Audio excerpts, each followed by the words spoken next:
All right, so good morning. Welcome to the practice. Okay, so clue us in. What can we do to help you? Okay, I've been experiencing what my doctor called Quervain tendonitis, and I've been getting some acupuncture for it. However, I'm here for you to, evaluate it and help me heal faster. Gotcha. Okay, so what movements you notice with that thumb and the wrist? Any trouble with that? Yes. So the thumb, it hurts here at the base, and the wrist, if I try to turn it inward, I can experience pain. Gotcha. So when you try to pronate, Yes. yeah, it's not this fun. way. Yeah. And in terms of the thumb, if I try to do this, I can feel the pain along here. Gotcha. Okay, so what we're gonna do is this. We're gonna take a look, see what's really causing your Quervain syndrome, and we're gonna explain about what's causing it and also how we're gonna address it as well. Okay. All right? Okay, so there are a couple things what we're looking for. So very briefly, if our head gets knocked out of line like this, okay, my expectation is the muscle on the right side would be tight, muscle on the left side would be loose, okay?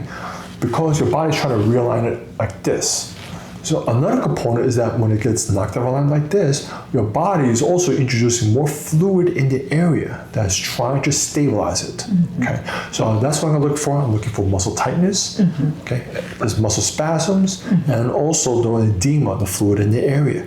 In addition to, because your body is introducing more blood supply into the area, there's going to be more heat. All right, so that's where instrumentation is going to come into play, and it's going to help identify those potential areas. Okay, so first thing right off the bat, looking at your neck over here. Okay, and the reason why we're looking over here is because the nerves in our neck goes all the way down to the wrist. So I'm already feeling okay. We got a lot of muscle spasms on both sides of the neck. Yeah. We have quite a bit of swelling right here at that level, okay? So we'll keep that in mind. Now we're gonna check the rest of the spine, okay? And the reason why we're doing that is because any potential problems, it can amplify and make the neck far worse than it should. And we gotta speed up here. Yeah. And it's going all the way down. Okay, how's that, tender? No. Really, because we got a lot of fluid right there in that right SI joint. So that's a good indication. There's a potential problem right there. You got it. So we'll keep an eye on that fella right there. All right, let's start scanning your spine. Look for any potential problems. Okay, we found one right here.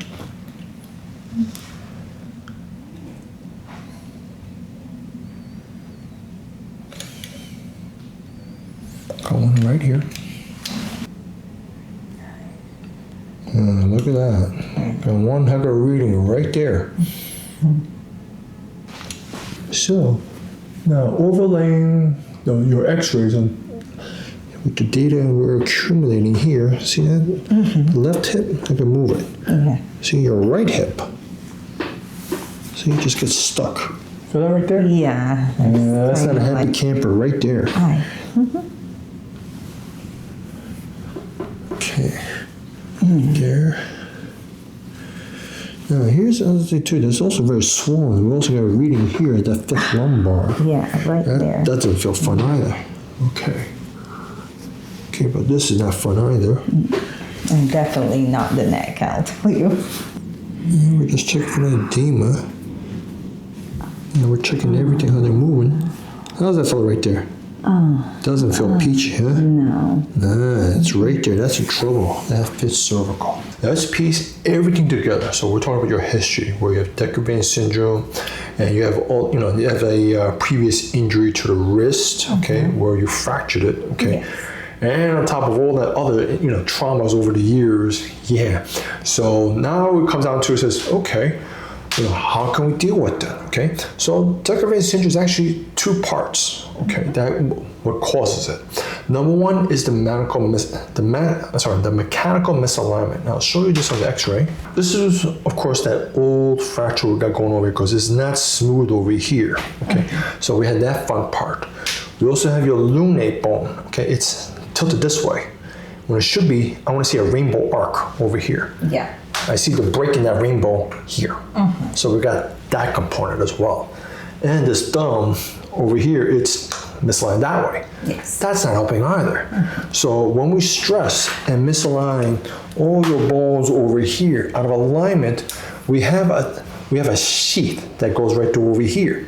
So when it gets like a little stretched out, and because this bone over here is moved this way, okay, it's dragging the sheath along with it. So when this part over here, okay, it's supposed to be connected, line up like this way. But if this bone over here is moving like this way and that way, you see it, the EPL, the extensor, the EPL, the tendon for the thumb gets stretched out, irritating that tendon sheath, boom, there you go. And that's what you probably notice is like, say, what is it? When I really rotate that, it's really not fun because we're increasing the misalignment even more. Now, that's the mechanical aspect. The neurological aspect is this fellow over here. I see a lot of degeneration, DJD over here. Why is this important? Because the nerves, it needs to come out of this tunnel over here. You don't need a microscope, the nerves are this big. But, however, if your neck misaligns like this one over here and goes like that way, the tunnel collapses, irritating the nerve. Right. See, these tunnels are easy to see. We can see this tunnel, we can see that tunnel. Look how small that tunnel is getting. And that's number 6. But look at number 5. There's almost nothing in there. Very tiny little speck. This one over here, it's also a tiny little speck over here, okay? So this fellow over here, that's what we tested and confirmed on you. Yeah, that's not a happy camper. And that's the fellow we need to address on today's visit. Okay. Take a look at the biomechanics of the spine. Here's the left, but what I'm seeing is this hip over here sucking down this way over here, and you rotate a little bit that way, and also total over here. So in a 3-dimensional plane, what happened was the hip, it went this way, and that way. So it's gonna make things a little hard to walk like this way, so the body has to center and level like this way. In addition to, this is also how leads credence to why we're looking at the right hip, because biomechanically, this curvature, it's way too much. And in essence, what happened was the body started to look like this. And it's kind of hard to walk this way. So what happened was the body started to really exaggerate going backwards. That's why we see too much curvature over here and putting a lot of biomechanical stress over here. In addition to, okay, because of the way it's now we're piecing things in a 3-dimensional plane, to keep things simple in 2 dimensions, the body rotated like this. That twist you see over here explains why there's all that degenerative joint disease going on in the middle of the back and why it feels tight over there. In addition to, because it's chronic and staying here for so long, this starts to lock up and the body starts creating a whole entire new rotational twist to compensate. So therefore, this new twist right over here is that neck. That's why this fellow over here started to degenerate, break down. Therefore, that helps explain why when we address and start to unravel, get this huge twist out of here and get it from here, just by addressing the root cause, take some more pressure off, it's gonna take the pressure off of that fellow right there. Right there. Actually, a little more. There's that clunker. That's the one. Come on up. Sorry. Okay, walk around. Okay. See how you like it. Okay. Do you notice anything different in that wrist right now? Yeah, it's like I don't feel the pain as much, honestly. Wait.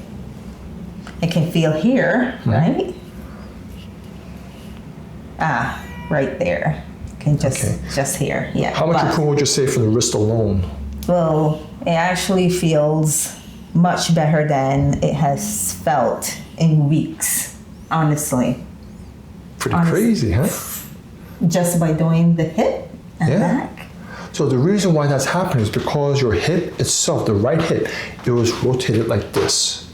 So because it was rotating quite a bit to your right, like this way, your body starts twisting like this direction. And then this way, and then that way itself. So by starting to unwind from the root cause, okay, takes the pressure off the nerve in your neck. Oh, okay. All right? Understood. Okay. Pretty neat trick, right? Yeah. So that's why we're going to start unraveling the rest of your spine, okay, to finally get to work on that wrist itself. Oh, okay. All right, let's get to the next part. Oh, okay. let it go. Just drop your shoulders. Here's one. Now this is a deep adjustment. We're gonna do it right for here. Look a little higher up, please. Right there, relax. Good, perfect. We're gonna get that sweet spot right there.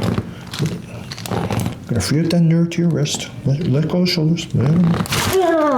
There's that clunker. Come on up, please. Wow. Wow. Okay, go ahead. Try that thumb already. Tell me what's different about it. Yeah, it feels light. Like it's like light, flexible. That's what I'm feeling. Is it a psychological thing or? Because as I mentioned before in the X-ray, the tunnel collapsed so bad it was irritated nerve, and the tendon sheath. That's also under nerve power. And it was just too constricted. So it wouldn't allow the tendon, the EPL, just slide right through that sheath as well as it should. So how much of a difference you notice right now? Yeah, it's much better even from before, honestly. From 0 to 100%, how much improvement would you say? I would say, I want to say like 90. 90? 90, maybe 100, but 90 I will say.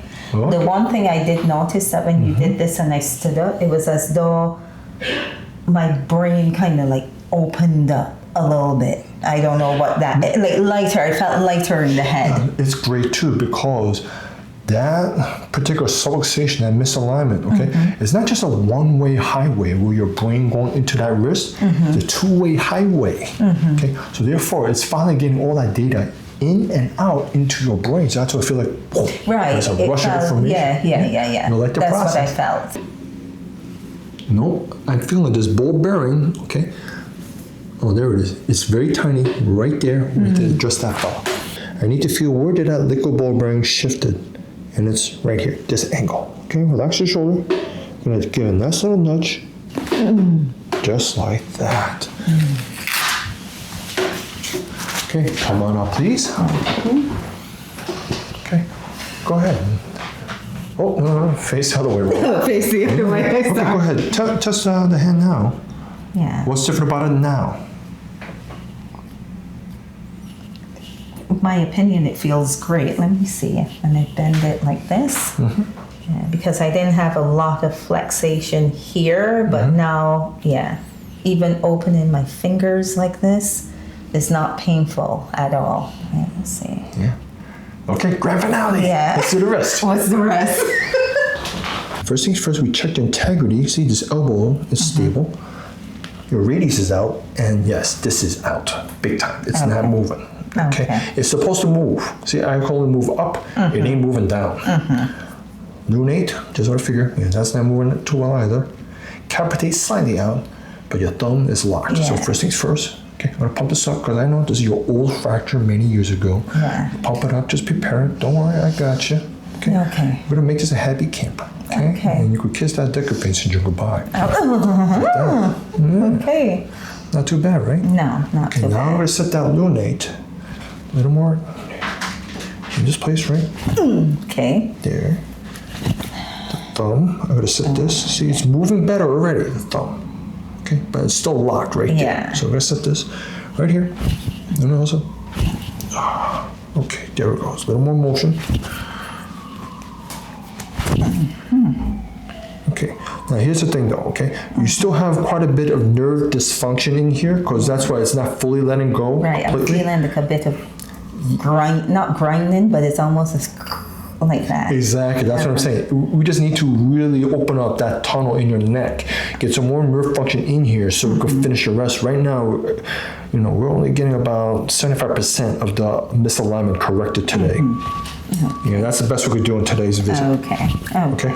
So your homework is this, okay? Already 95% improvement at rest. That's a great start, okay? We're gonna keep on tackling and addressing, stabilize that neck, and we'll keep chipping away at that, and then we'll see you next visit. Yes, thank you so much. You're very welcome. Excellent.